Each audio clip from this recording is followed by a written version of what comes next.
铭记李师师下落之谜。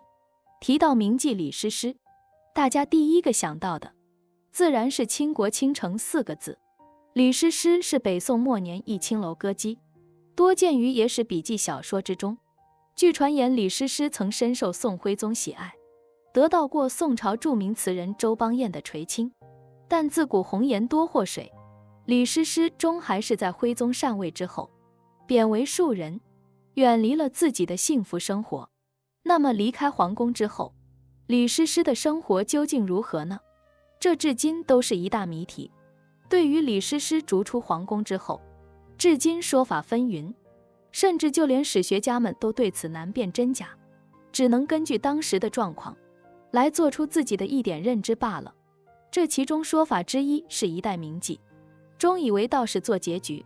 传言在李纲主持东京保卫战时，李师师欲资助宋军抵抗金兵，但奈何其努力终归还是徒劳。一平平女子，又怎可通过自己的绵薄之力，改变北宋即将覆灭的命运呢？于是在靖康之变之后，李师师成功地逃出汴京，最终以成为慈云观中一名道士为结局。其实相较于宋徽宗其他的后妃来说，倘若李师师结局如此，已然是非常幸运的了。毕竟当时皇宫妃女的结局大多是十分凄惨的。说法之二是一代名妓中北上度余生。相传李师师曾在金兵攻破汴京之后，不幸被俘，在被俘虏之后，只能无奈地跟随金兵北上，然后她嫁给了一名身有残疾的金兵，最终默默无闻地结束了自己传奇的一生。可以说，这种传言下的李师师的结局最为平淡，一代美人最终平淡过，日看似可怜，却又十分值得庆幸。倘若考虑到当时金兵北上的战乱之难，李师师默默无闻度过余生的结局，也算是比较好的了。说法之三，一代名妓以妾为重。据传说，在金兵攻入汴京之后，李师师辗转南渡。尽管昔日的李师师风情万种，容貌较好，但在徽宗单位被逐出皇宫时，她早已是容颜衰老，面露憔悴，再无往日的优美风姿了。此时的李师师因其模样的老去，早已不再是万千追捧的名妓，同时又因为许多士大夫认为她不过是一代红颜祸水，取之则多代不详，便无人愿意与她交好。因此一代名妓李师师最终是颠沛流离。不过所幸还有一位商人愿纳之为妾，最终还是给了这位名妓最后的一点温存。对比李师师的多种说法，这个说法基本是最为可怜的。但直观来说，一女子虽容貌较好，但最终都会有衰老憔悴的一天，可谓是十分真实。同时这个说法曾经在许多野史上都有过记载。说法之四，一代名妓最终香消玉殒。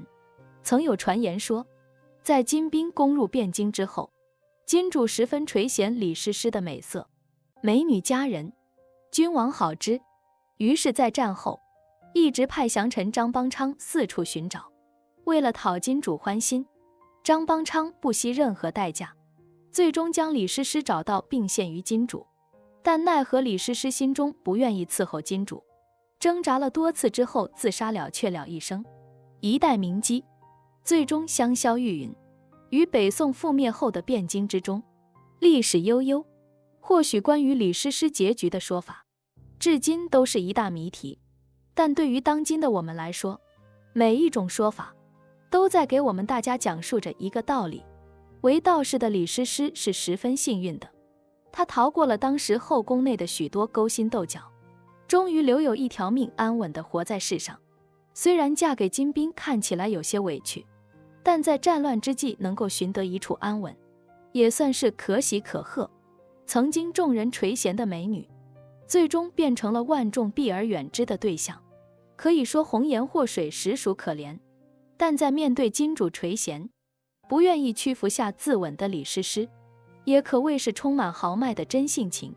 不得不说，最后一种说法的李师师着实让人佩服，但第三种说法的李师师更加显得合理。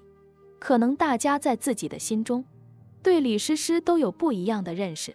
那么对于李师师的结局，您最相信哪一种呢？